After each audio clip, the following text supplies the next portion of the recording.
Hey, business leaders, entrepreneurs, I got a guy on my show who says he wrote a book. It's called Don't Up Your CRM System. So if you got a business, he's going to give you some advice so you don't it up. Hi, I'm Keith Bilous, and this is Live in the Lab. All right. A little bit of weirdness in front of the camera there for anybody who's watching. So I'm like, hey, where's the button? Where's the button? I can't get it going. How did you go viral on TikTok? You were on America's Got Talent. How much do you get paid to be on AGT? Oh, you didn't get paid. Keith and Steve here in Live in the Lab. You're a great interviewer. I love it. 48 miles, 48 hours. And not just once. You ain't seen nothing yet. I hit 50 last time, and I'm like, yeah, things are a little different than they were 10 years ago. So trust me, things are to keep. You have no time for the BS that much of society seems to put on the table. Why is that? Like, what you're talking about is real right now. There's just no bullshit here, but it's just real. We brought you in with some Marley. I said, Joseph, let's talk music for a second. You said, well, Keith, oldies, 60s, 70s, and 80s. I've never talked to a sir before. Why are you a sir? In many ways, we're the same story. I came from nothing. You came from nothing. I think the old saying goes that if you want a trophy, you climb Everest. If you want respect, you climb K2. I've built an airline myself, and it's pretty fascinating when you can have a conversation with yourself with your own knowledge. Have you done that before? Why are we rushing to make these tools if they're all they're going to do is hurt humanity? Does the world need an Oppenheimer moment with AI? What a fun show. There we go, nation. What's going on today? Boom, boom, boom. Michael Hudlow. Michael Hudlow is joining us today, the CRM commander. He wrote a book. You're going to want to hear this one. The book is How Not to Fuck Up Your CRM System. All right, it's after. Sorry, Nicole, we're not in the morning. The book is How Not to Fuck Up Your CRM System. It's what it is. Sorry, I promised Nicole Bernard I wouldn't drop any F-bombs in the morning, and I'm getting better. But come on, this is the late night show, remember? Don't you guys remember? Don't you remember that this is on the plate? Oh, I got the best idea for you.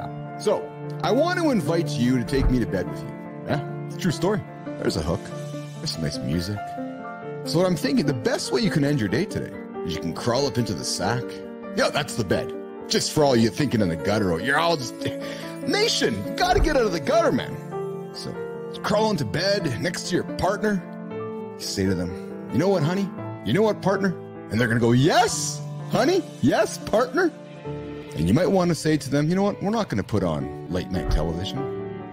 No, we're not going to put any of that late night stuff on our phones. No, we're going to open up the old YouTuber. Yeah, you know, that little platform that sits on your phone, sits on every device on the planet. And you're going to go into Keith in the Lab. And you're going to look at all these wonderful shows with all these incredible human beings that have come through the lab. And you're going to select one. And I might invite you to check out the one that pops up right in front of you. That says, stuck in a hot tub with Dana Carvey. It'll make you laugh. Or you might want to find the one coming up in a couple of days from Michael Hudlow, the CRM expert and the author of Don't Up Your CRM System and brand new Grandpapa. I'm going to do something I never do on the show. You know, everybody's like, niche down, niche down, niche down. Don't talk about this. Don't talk about that. Don't show pictures of babies. Why can't we show pictures of babies? I think we're going to have to show a picture of the proud grandpa's child this morning. It's funny. Michael's got a story about that coming up. I got an email from Michael last week. He's like, Keith, he says, I'm a little bit concerned about the scheduling. I'm like, yeah, what's up? He's like, well, my daughter's having a baby. I'm going to be a first-time grandpa. I'm like, dude, that's pretty important. Although being on the lab's pretty important as well. So you decide what's most important. Well, we waited. We waited patiently. I went and knocked on Michael's door on Saturday. I'm like, hey, Michael, what's going on, man? How are you? How's your daughter? He's like, I'm a grandpa. So there you go. Michael's coming up today. We'll talk grandpa. We'll talk CRM. But you're probably wondering this. And I got something to throw at you guys today. Two things this morning for you. I guess this afternoon. Probably this evening. You should be watching this tonight. That's so segueing back. Why am I throwing the commercial at you? Well, you know it takes 7 hours of content, 11 touch points, and 4 different locations for you to trust me. It's true. So if you're wondering why I'm ubiquitous, because apparently we are, the Business Athlete Performance Lab and Keith Bilous as in the third party, we are everywhere on purpose because we are building a brand you can trust. That's why we show up every single day, 1 o'clock Eastern time, noon Central. That's why we show up every single morning to build that trust with you. So the 7-11-4 rule, if you want to build trust, and a lot of you tuning in around business leaders, entrepreneurs, you're saying, oh, I want to get started. I want to do this. I want to do that. Well, do it. Like, honest to God. Like, I'm not making this shit up, right? You got to get in front of your people for 7 hours. So if you're sitting there going, I'm going to start a podcast next week, good for you. Yep, good for you. Start a podcast next week. When are you going to do the next one? You need 7 hours. So, you know, you're 20 minutes here, you're 20 minutes there, you're 5 minutes here, you're 30 minutes there. Go ahead. Yeah, let's go ahead. Tell you what, I'm doing an hour a day. No, I'm doing 2 hours a day. So I'm already ahead of you. It's true. So 7 hours of content to build trust, 11 touch points. Oh, yes. So you want to do your podcast? Good. Do your podcast. 1. Yeah, your podcast. 11 touch points. Everybody wants a shortcut. Oh, the algorithm's not working. No, you all don't want to put the work in. That's what it is. 11 touch points, 7 hours of content, and 4 different locations. Let's see. Okay, so Uncle Keith here is streaming on. No attitude today. I'm just happy. I'm going to the Jets game tonight. You're going to play the Avalanche. We're going to win. Yep. So we are streaming on Facebook. Trust. LinkedIn. Trust. YouTube. Trust. Twitch. Trust. X. Trust. Instagram. What? 8 platforms? And 7 hours of content. That's a week of content for me. Actually, it's 3.5 days of content because I do 2 hours a day. And 11 touch points. Oh, by the end of the week, I got trust. So to those of you that are wanting to build trust and get started, get started. Mark Burhos, my friend, get started, man. Just go. I love you, pal. You know I do. Yesterday, and I was helping him out getting stuff started. He's like, I want to do a podcast with video. I'm like, okay, then just go. He's like, no, but it's not going to be very good. You think anybody cares? Nobody does care, actually. No, actually, nobody cares. So, because what C. Marty Fit taught us this morning, and he's bang on right on the morning show, is that you do your first show. By the time you get to your 10th one, I can guarantee you Michael Hudlow is not really concerned about my first one. He's like, I don't even remember it, Keith. I actually forgot about it because you've been building trust 7, 11, 4. So I'm just encouraging you. The message today, I started my morning off with this idea of accountability and just getting started. I know it's hard to get started. I do. But promise you, man, just take that first step. And the second one happens, the third one happens. And if you stumble, you begin again. It's true. That's the kind of stuff we bring here to the lab. That's the kind of conversations we bring here to the lab. And I segue to, because my neuroticism segued me to the topic we're going to talk today, which is CRM, customer relationship management. Data, nerdy. Actually, no, not really nerdy, because nerdy made me a lot of money. Yep. True story. When I went and sold the business, when Mo and I went and sold the business, they sat down and they're like, oh, you guys have really embraced this CRM stuff. I was like, yeah. I was like Salesforce customer number 2. I was like, oh. I said, yeah, I see that filing cabinet over there, the digital filing cabinet. They're like, yeah. I said, well, everything of our business is in there. It's all organized. It's tidy. All the I's are dotted. All the T's are crossed. Everything's organized. All the attributes are there. This relates to that. You can't get to this if this doesn't stop there. They looked at me with awe. They're like, you're neurotic. I'm like, yeah, I believe in process. I have this big vision for the business. And I know that if I want to exceptional business, I need to have a strong foundation. So if you're starting a business right now, or you're in the middle of your business right now and you're trying to scale it, look inside the house first. Look at your CRM. Look at the way the business is built. That might just give you a little indication if you're going to scale. Because if you don't have this sorted out, you ain't going to do this. Oh, and one more thing. I'll tell you something else about CRMs. The biggest mistake I find with people that put CRMs into their house. Okay, we subscribe to Salesforce or HubSpot or whatever the hell it is, but nobody uses it. Man, the profit margins, I'm telling you, the profit margins on Salesforce and HubSpot on your CRM contracts by actual use compared to what you pay, business leaders and entrepreneurs, you guys are all getting hooped. It's a true story. It is. I'm telling you right now, unless you consider having somebody own your CRM, who's going to own it, who's going to wrap their arms around it and make sure the whole organization uses it. And make sure all the I's are dotted and the T's are crossed and the data's in the drawer and this happens and that happens. That's the true value of your CRM. So if you're thinking that, oh, I'm going to put this software inside the house and magic's going to happen, you're wrong. Yep, you're wrong. CRM will add more friction for you. It ain't going to remove any friction for you. However, if you can learn how to use it, if you can bring in somebody to own that experience for you, you will with your business. So I guess we don't need Michael Hudlow because I'm apparently the CRM expert. Yeah, I just rattled it off. So what the hell? We don't need. So we've all just saved 50 minutes of our day. Michael, you can go back to your grandkids. I'm going to go and get the rest of my lift in, and we're going to go and just get out of here for the day, I think is maybe the plan. All joking aside, Michael Hudlow, welcoming you to the lab. Mr. Hudlow, Mr. Grandpa, congratulations. Welcome today. Thank you very much. And you're right. You basically summed up a lot of the key problems and a lot of the things I write about. So well done. Thank you. Very, very well done. And it's funny because the way you said it, the way you keep getting more and more amped up about it. It's one, because you have passion there, and two, the frustration, and that's what, and that's actually why I actually have 2 books out now about this. And the second one that just came out earlier this month is also about AI incorporating into CRM. But, the very first sentence I wrote a couple of years ago was, this book is being written out of frustration. Yes. And it was exactly the point. Obviously you summarized it in a paragraph or two, and it took me 500 and some pages on the first book, but it's all about those types of things. And anecdotally, I'll tell you a little funny story, totally true story. So my books are very much case study driven. And I also tell you why I gave them the title that I gave them. But this was literally the day after a major install, couple thousand license install of Salesforce. And it was literally the day it went live at midnight. It was, 7 hours later at the coffee machine, and about 40, 50 feet away from me, CEO of the company yells down the hallway. He goes, Hudlow, they're not fucking high-fiving me. And it's like one of these things, like, first, I haven't had my caffeine yet. And I'm like, two, who are we talking about? And what would they be high-fiving you about? And, he started getting closer, like we were jousting each other coming down the hallway here.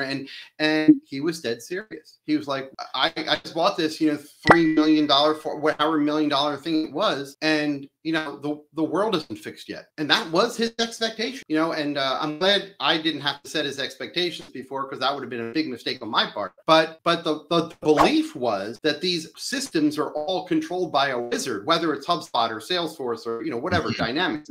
It's irrelevant. All of those technical tools can do their job way better than you can. It's predominantly what you were talking about. It's use. Will they cause more headache than not? Yes, they definitely will. Will they pay off? Yes, they will. But if you don't have a champion, you are screwed. And a champion with authority, a champion with a personality, a champion that can promote, and it just won't work. It just won't work. So everything you said was dead on. So I know you have experienced it very well, because that was from the heart. Yeah, well, it's CRM and this whole this business process is really about human behavior. Less about software, more about human behavior. Because we all don't want to have to do more. We want to do less. Yet somebody's saying, no, but Michael, I need you to do these 4 extra steps, because this is what's going to happen. I think what most organizations don't do the best job of, Michael, is convincing me as the user what's in it for me. What's the WIFM, right? I don't think that organizations do a good enough job communicating the WIFM and right till 2024, I think, in many ways, right? It's this perception that we put the CRM and it's all going to be magic. Right now, we're going to weave AI into CRMs. We're going to add some Zapier integration. We're going to add some if this, then that happens, and magic's going to happen. No, unless you can't change the human behavior and have somebody champion it and own it and drive it, it's still not going to fix it. No, you're right. And that's actually, of my list of mistakes that companies make, that's number 6. And I'm not advocating sharing mindset. People forget that CRM systems, and even more so CRM systems with AI baked into them, ultimately are a tool that requires the sharing of information, and people need to share, and to share and to actively share, you have to say, to your point, what's in it for me? And there's 2 different things there based upon the seniority or the age or whatever way you want to call it of the user. If they're more senior, you have to promote the fact that sharing your information, other people have access to it, but they also know it, and they're going to pull you into the next opportunity, whatever that may be. And if you're the younger or people coming up the ladder, you have to actively go after those things, and then find a nugget of knowledge, use it, and then incorporate that person who put it in there in the first place. Yeah. And everyone has to believe in the power of sharing, and that's why.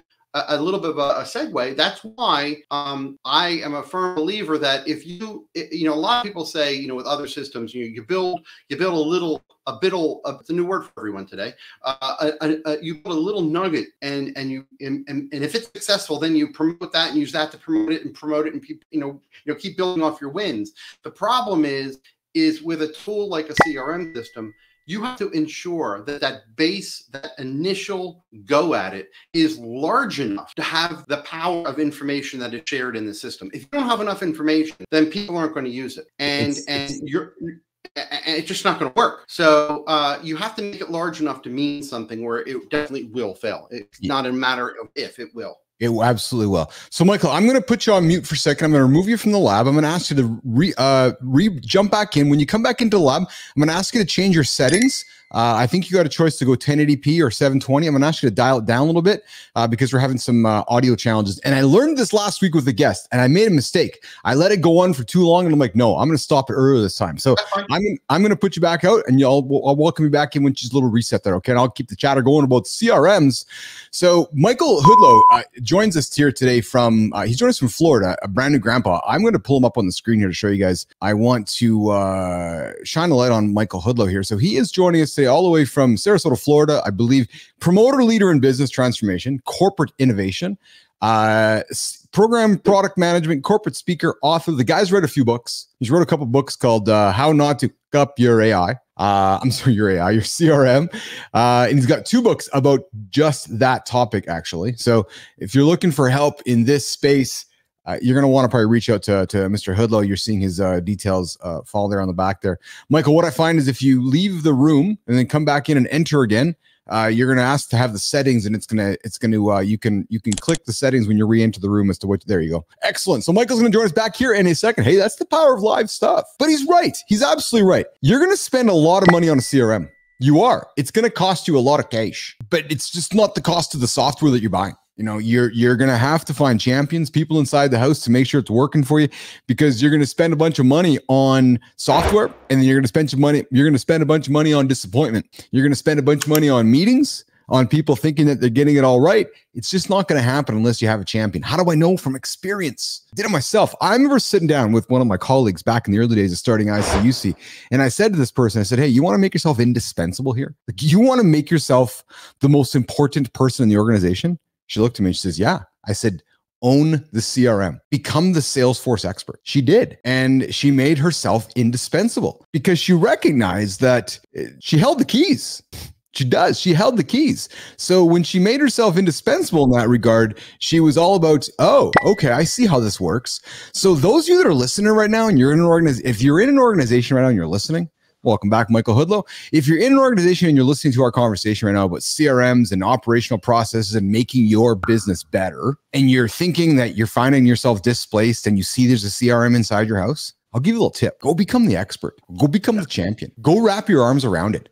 Because I'm telling you right now, nobody's going to say, oh, Lisa, oh, Michael, oh, Keith, we'd rather you not be the expert in our process and operations and our CRMs. There's a lot of organizations that there's a role sitting inside the house where you probably can make a lot of cash, actually. And then if it doesn't work there, you go somewhere else, make a lot of cash. I'm giving you not only one gold nugget, but lots of gold nuggets. If you want to go improve yourself in your organization, go become the CRM expert. Michael, welcome back. Hey, thank you. It's true, isn't it? It's very true. And it's also very, it's fun. It is such a big opportunity that in most companies, they kind of like, if you raise your hand and say, hey, I want to do that, they won't even blink an eye at it. It's like, hey, if you want to do that too, absolutely. Because it's interesting when it's working right, and that's your opportunity. When it's working right, it works phenomenally well, and no one balks at its existence. But until it's working right, no one wants to touch it, and people a lot of people are naysayers. And I would exactly say what you did. If the opportunity, and even if it's, the head of the CRM for your, your department, your division, your region, whatever it is, it's really an opportunity for you to shine. Well, you will. So if you're listening right now and you're going, you're kind of pausing on what we're having to say, hear me clearly. You'll transform the company you're working for. Absolutely. Like if you want to create a transformative experience as an employee, or you're looking to make some inroads up the corporate ladder or in your career, like go and wrap your arms around this. Like it's low hanging fruit that not a lot of people want to touch. And if you're an organized human who gets a lot of satisfaction out of getting things organized and done, oh man, Michael, CRM is the place to go. It is. And you know what? You can also influence your organization skills, meaning like, if you look at your company now, the way things are organized, the taxonomy of things, the way most of those things are very loose because so many systems came in organic and they've all just piled up the way they're collecting the same information. Well, this is the opportunity to start joining that stuff together. So Michael, we know the last 20, 25 years of CRMs. We know what they are. We've seen them. They are what they are. Large organized databases of information. Now we are living in a world of AI and more data than ever, organized all over the place. We see Salesforce aggressively dipping their toes into AI and so forth. What's the next 20 years of CRM and operational processes look like from your point of view?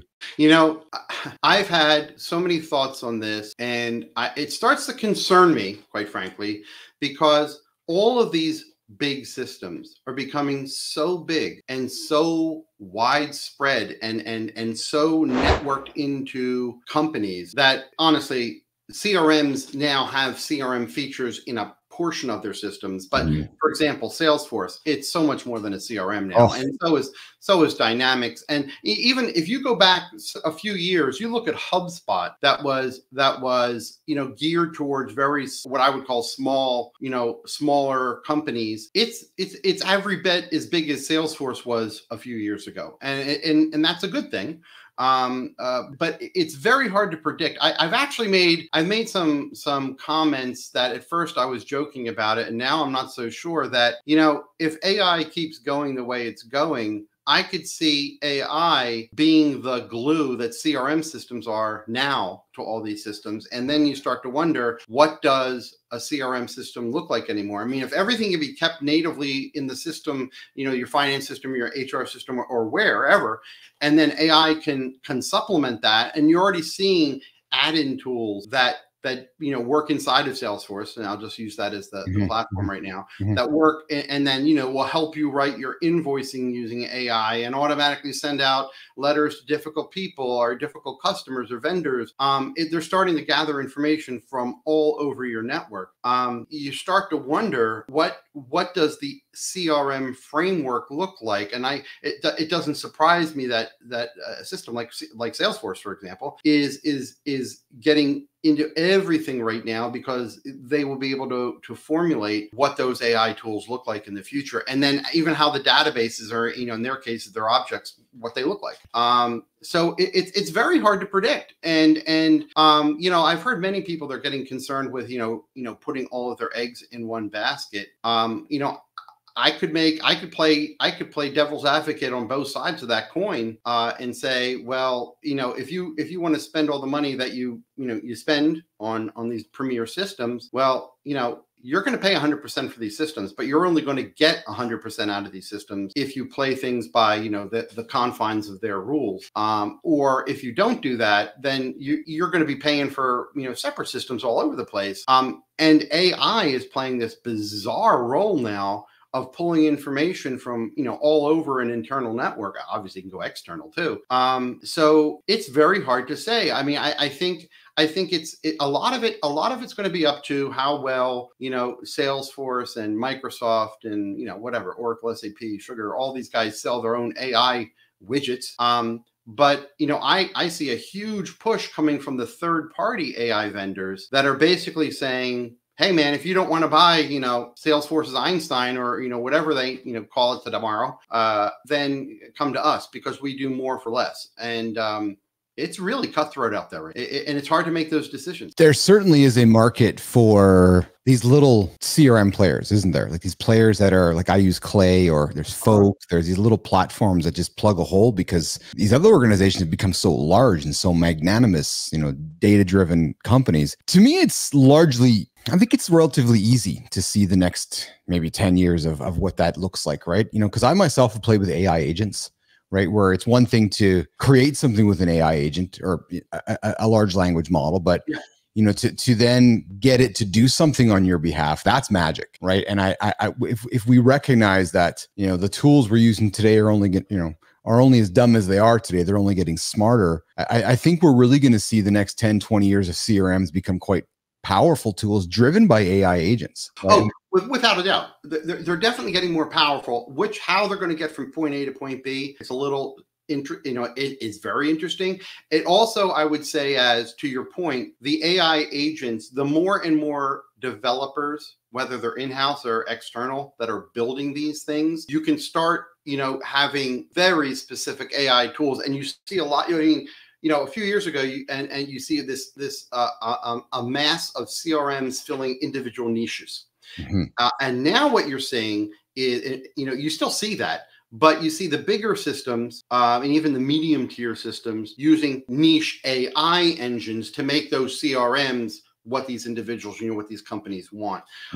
So yes, they're definitely getting more powerful, and they're not. And what I think is a little bit interesting about this is that they're getting more powerful because humans, people, experienced leaders, the ones who didn't believe or were suspicious, quite frankly, are retiring. And the younger generation who, air quote, get it, are coming into power and realize they're not going to be able to compete. They're not going to be able to compete with their competition, nor will they be able to recruit the people that they want if they don't have these powerful systems that can back up, whether it's professional services or manufacturing or sales or whatever they want. So the CRM systems themselves are going to become so powerful that they're just going to be, it's like they're going to be a commodity that's expected at a company. And if you don't have one that serves what you want, you're just not going to be able to make it, because people are able to make too fast of decisions now, and with quality stuff. So you wrote a book. You wrote 2 of them. Yeah. Your first one is, you got 2, looks like you got, 2 books behind you, but they're the same book, aren't they? No, they're 2 different books. Oh, so how not the, so you've definitely taken a, but you've every pun intended, nation, but you've taken a page out of the F sharp discussion, how not to fuck up a CRM system, and how. Can you see that right way? Yeah. Oh yeah, there you go. Yeah. And so, and then that's like thick. And then this one just came out on April 1st. Oh, I see. How not? Okay. Artificial CRMs. Okay. Yes. There you go. Good for you. Good for you. And the first one I did is, it's 100% case study driven. And I'm also in the process of developing what I would call a how not to F up methodology. And the reason why I did it, I mean, at first it was just like I said, I was just, one day I got done the end of the day, and, after consulting a lot and operating and running teams a lot, and you start hearing the same problems, and the problems are just so fundamental. And it's always like, to your point earlier, it gets very frustrating to see the same thing over and over again and realize this is not a technical problem, man. This is, these problems exist in people process. It's like no system you buy is going to fix a bad process, and that it's going to be painful for people.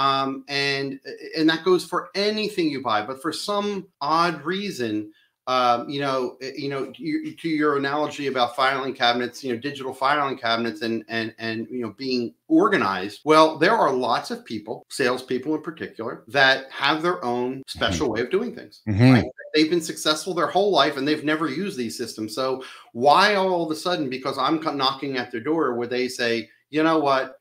He's right. I have been doing it wrong. I'm going to do it this new way. There are just a bunch of people that, well, they were successful, but the times are changing, and there's many times I've had conversations with senior people who say, you know what, I went in there with a piece of paper and I made that sale, or I convinced them to buy our professional services with this sheet of paper. And I'm like, yeah, but that's you. You are, we have, 200, 20-something-year-olds or 30-year-olds that need to learn. And if it's on that magic sheet of paper that only how is this going to help them? How this ends with you. And that's the part that is now possible. And that gets back into that sharing concept that we were talking earlier. So with regards to the books and the name, obviously the name, it is a good hook. It meant to pop off the shelf a little bit, but it is sincere. Meaning, look, I help a lot of companies, what I say, get their CRM car out of a ditch. Meaning, I'm not going to install something. I'm not that initial guy, because I could be, but where I really find the need is companies that are 2 or 3 years down the road after having a CRM, and they're not happy. They've paid a lot of money. They've paid a lot of money. To what you said earlier, people aren't using it. We're $3 million into the game, or whatever the number is, and I don't see this ROI coming back at me. I don't see new things coming at me. How do you prove it's worth? There is such a big market out there right now for that.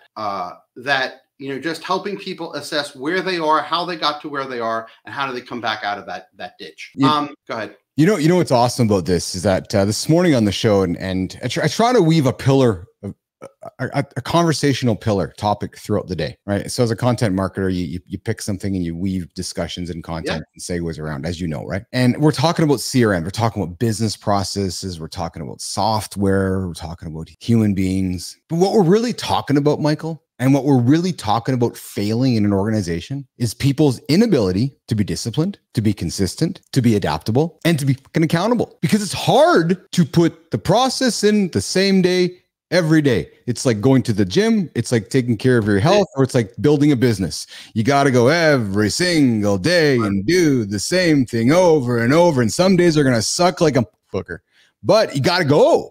And organizations that think it's just a simple switch, no, you got to go look at your culture. There's more going on. Right. This is a human thing. And you know what? Unfortunately, there's a larger group of people in the business world that only respond to what you're talking about with a system of rewards and consequences with regards to use of these kind of systems. And that's what I've seen, is that whether it's, gamification for the audience that likes gamification of things, or if it's addressing a person or a team that's like secret squirreling their IP so no one else can see it within the corporation, or whatever the case may be. Yes. And there has to be something, a consequence for that, whether it's at year end or wherever. But more importantly, or I would like to believe more importantly, a reward for being a good corporate digital citizen. And because a lot of people just aren't going to change. And to another point is with setting expectations. Well, I will tell any project manager that's in charge of putting any CRM system out there. Everybody, whether they've thought about it or not, that is going to be a user of a system like this, they have this pie chart in their head, and they've allocated, let's just say, 10% of their professional life to administration. And this work that we're talking about, they, in their head, put this into that 10% of their workday. And if you add to that 10%, your system won't work. You cannot exceed whatever that number is, and you have to determine what that is like. And if you don't reduce that slice of the pie, then if you just keep it the same, you better make the outputs out of this system magic, because they will at least say, hey, I'm willing to give it a shot because I'm not doing anymore, but I'm getting so much out. But the reality is what you really need to go for is reducing the administrative burden and increasing the output. And these technical systems can absolutely do that. They can do it, but it's hard work. It's a lot of PR work, and but it can be done. I am probably say it too much, but to prove my point, or to make a point with when I have a very difficult person I'm dealing with, because they always say, technical this and it's technical problem and they can't do it. And I go, it's not a technical problem. Okay? Not at all. I said, if you told me I have 30 days to make Salesforce or Dynamics or whatever, I said, if you told me I have 30 days to make that thing make toast for you, I don't know how I'm going to do it. I know I can get it to do it. I don't know how yet, but I will make it happen. It's not what it's made to do. My point being is these things can do anything that your business heart can dream up of with regards to reporting, forecasting, dashboards, whatever you want.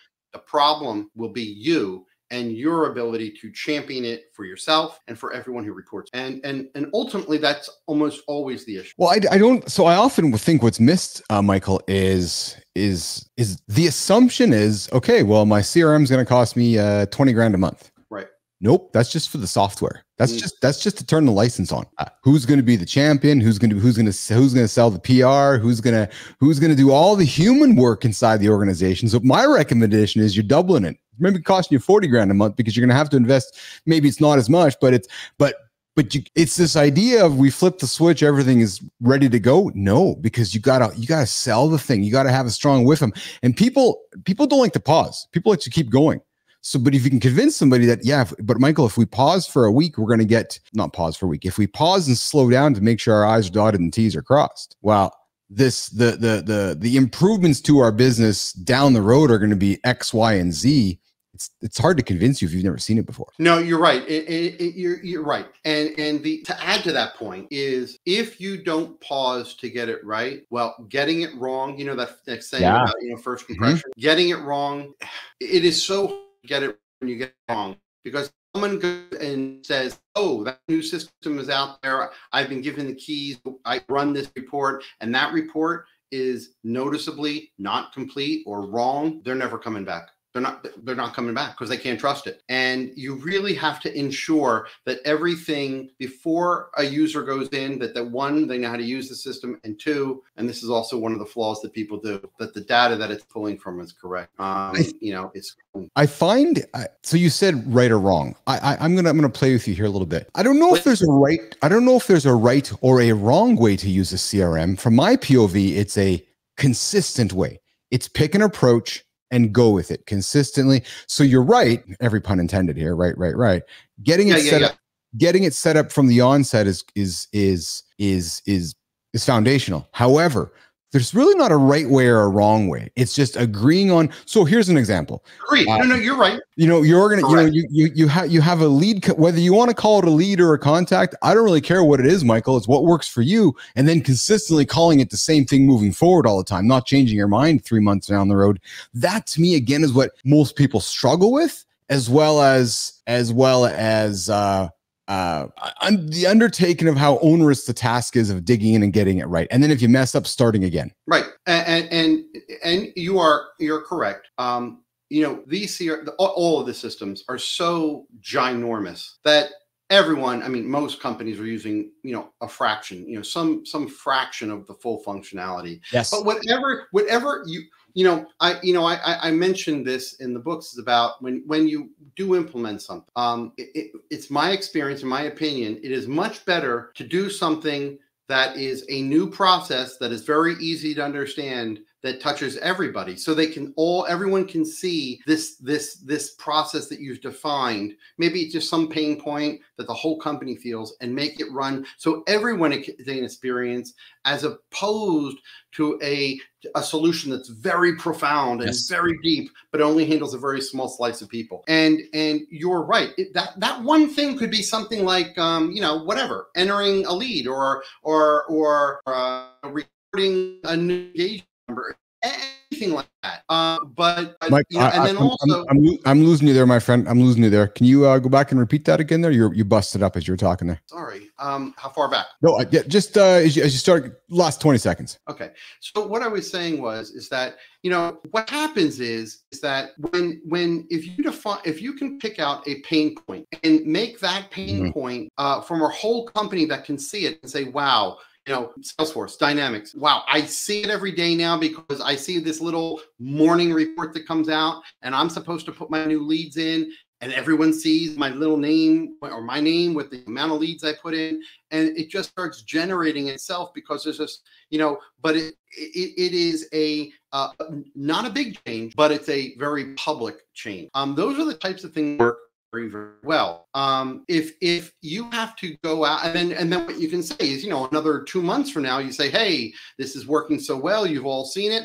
Now we're going to start we're also not going to just show you the new stuff. We're also going to show, things we've closed or whatever that may be. But it doesn't have to be hard, but it just has to mean something to everybody. And within a sales organization or within a professional services organization, numbers about next to people's names or departments or even just building up morale across the whole company means a lot. And it goes a long, long way. I think back to, when the word processors, remember when Microsoft, everyone used Microsoft Word, and it was just enormous. I remember when I first got a pencil and a rock, or I was able to mark stuff on a rock. Me too. Me too. But I remember, I don't know what percentage it is, but it must be 99% of the people out there use, things to type up things, underline things, and print it out. And, you'd always see these features in Word coming out. It's it can do mass mail merge in Chinese on Thursdays and, reverse type and print. And I'm I don't even know what you're talking about anymore. Well, these CRM systems are all like that too. They can get so amazingly complex, but people don't look. It's great if it's there, but you don't need to use those things to necessarily get the value out of them. You have to define, and a good project and product manager and a good sponsor will help you find the pain points. And I would also say one of the failures of a lot, and so going back to what I was saying about my books, and this will lead in back into what I was saying, is I determined that I was sick of seeing books that didn't have the word in them. Yeah, right. There you go. No, it was like the 10 best ways to do this, how to set up a this, how to do this. I learned from my own and other people's failures and fixing. Yes. And I said, you know what? I can't tell you the 10 best things to do about you because quite frankly, you're reading a book. I'm not interviewing you. You're reading a book. So I'm going to tell you the landmines that other people went into so you can learn from my experiences and other people's experiences. And then you take from it what you want. And that's where I went down that path. And that's why I'm trying to also come up with the methodology I was mentioning. But so about how to pick apart other people's failures so you don't make them yourself, and you will chart by, the result of all that will be your own path to success, which goes back to what you were saying is look, I mean, the best thing for your company, the correct way, the right way. Well, you know that. I don't know that. I mean, I hope you know what the goal is, but I can just tell you what not to do in your goal, not what to do, because the politics, everything is just too huge to teach you. And that's kind of the premise of both of my books. But I think going along with CRMs and to maximize the uses out of them is some people buy them, quite frankly, because they're competition ball. And some people are implementing AI because they know everyone else is AI. My suggestion to everyone is, well, both of those facts are definitely true, but I would never deploy a CRM system without first saying, I have something that is broken and it needs improved. And I am dedicated to improving it with or without CRM. I'm dedicated to improving the system, the process, and then implement that process into a new CRM. Don't do it the other way around. It's just bad. Why did you decide to write some books? And before you answer that, I asked the question, and I've been asking the question of people that have come into the lab and have written a book, and people are like, Keith, you should write a book. I'm like, no, I'm just going to do a talk show instead. Right. And they're like, no, you should write a book. I'm like, I don't know. Why did you write a book? And let me guess, it's also a bestseller. I want it to be a bestseller. It's selling better than I expected. Why did I write a book? Yeah. It's an interesting thing. I don't think I ever said I want to be an author. Okay. I wrote a book going back to what I said. I just started to say I was frustrated, and it really was, I need to get stuff out on paper. And I have to tell you, in hindsight, hugely cathartic, amazingly helpful in my own self and wrestling with even, things I thought I fixed back in the day. I'm like, well, wait a minute, I could have done X, Y, Z. And so I kept going. Like my first book, I always planned on it being 200 pages in my head. I'm like, wow, if I could do that, I'm a writer. It's 520. And I don't even have reference notes. It's all just a brain dump. And while I was writing it, I realized that it also could be something for me to be a platform to help me do additional consulting work, corporate speaking work, and honestly, it's going to sound really dopey or lame or Hallmark cardish, but I do like the concept of somebody reading it and say, wow, that helped me. I think that's listen, I do this show hoping I help people, or else I wouldn't get up and do it. I certainly have that hope. Listen, you told me you've seen some of the shows, you've seen some of the content I put out there, and you know that I like to show love through jesting and teasing. And I that I didn't throw you under the bus at the beginning of the show. No, do it. Let's do it. He's sitting there with a straight face. He's like, all right, Bilous, bring it on, man. What are you doing to me? You want to talk about hockey and when the Lightning are going to beat your home team? Oh, he's done his homework. No, actually, I want to talk about all the letters behind the name. Dude, are you like Michael Hudlow, the alphabet? Like, let's go through them all. We got CRM, we got CKM, we got CPSO, we got EU GDPR. What the hell does all that mean? But before I close my comment on that, Michael Hudlow, I will give you props. And I asked you about the author because I was going with this to crack a joke with you. I'll give you props, man. Everybody coming in the lab, they're all best-selling authors. But except Michael Hudlow. Michael's like, no, I'll be a best-selling author one day. But no, I'm an author. And I love it because I say it jestingly, right? Because I'm like, of course you're a best-selling author. Everybody's a best-selling author. Go buy all your books off Amazon or whatever it is. You can make yourself a best-selling author. But I did notice when you're like, yeah, I'm an author. I did a little research. I'm like, okay, I can have some fun with him because he's not putting himself out there as a, and listen, all my author friends, I love all of you. You know, I like to have fun. But, you know, yeah, I'm an author, not a best-selling author. Because do you think somebody would ever say, Michael, hey, I'm not a best-selling author? No, they won't. When I grow up, I'll be. When you grow up. Hey, there's a good segue. Let me throw this to you then. There's a good segue. Let me see if I can figure this out. I'm going to do this. No, I'm going to try to press some buttons here. One of these buttons is going to work properly because what I want to show you, yes, here's what I want to bring on screen. So I've never done this before. But because everyone's like, you got to niche down, you got to niche down, you got to talk about your topics. Well, you know what? My topic is humans. I love humans. And look at this. Thank you. Look at this, nation. This is Michael Hudlow's granddaughter. Her name is Ezra. Ezra, the granddaughter. I have never shown a baby on the show. So Michael Hudlow, you're the first grandpa. Yes. Oh, you know what? Oh, yes. Let's do that. I have applause, actually. I baked some applause into the show here last week here. See if I can find them quickly. But yeah, so talk about mom, talk about grandpa. How'd that whole experience go? And I'd love to hear about it before I do. Yay! Woohoo! That's awesome, Michael. When you, like I said, that's exceptional news for your family. How's mom doing? How are you doing? How's the family doing? Everyone, you know what? Everyone's doing so well. It's kind of scary that it's well. It's everything is perfect, quite frankly. And everyone is awesome. Resting and eating, and bodily functions all working, and and they're actually going to be coming home today, only 72 hours after birth. Wow. So I've told I've told my daughter and her husband is like, getting married the day after you get married, that's easy. The day after you bring your kid home, that's not easy. The world has changed, So yeah, it's like installing a CRM. Hey, it's one thing to make the decision, but once you install it, all the work starts. Bingo. All the work starts. Michael Hudlow, we're going to work towards wrapping it up here today. I've thoroughly enjoyed the conversation. I know what we've done here today, Mike. We've made the topic of CRM fun. I hope so. I believe so. We've made it informative. I think we've made it intriguing. If somebody pays attention to the show, they're thinking, oh, okay, yeah, these guys have talked about some pretty important things, because I've had experience with it myself where I've been able to monetize through my experience. You built a career on this with, being an expert in hold on. I got to read it here. Being an expert in CRM, CKM, CSPO, EU GDPR. And you can find Michael on Instagram at Hudlow, and of course on LinkedIn at Michael Hudlow. Yes, sir. Yes, sir. Yes, sir. And the only thing kudos to you. You're doing a fantastic thing with this show. And, in the intro, you said something that really struck a chord with me in a very good way, is about sticking with it. And, what you were doing about doing it day in, day out, getting that level of trust up is huge for podcasts.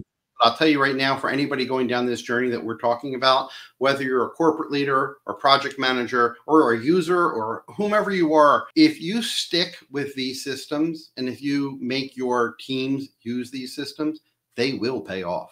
And one day you're going to be head and shoulders above people next to you, whether they're internal at your own company or your biggest competition. It will work, but don't expect it to be magic. It's not, and it's not. And everyone has to realize that almost all of the processes that you currently do have some big flaws in them. Look at them and don't let egos get in the way of building a better process. Make the process work, inject it into a CRM. You'll be very happy, regardless of who you use or what software you use. That's really well said, Michael. Exceptionally well said, because it is about showing up every single day. And I had a colleague this morning send me a text that said, 1% better tomorrow. He sent me a response, a heart and a big smile, because it will be.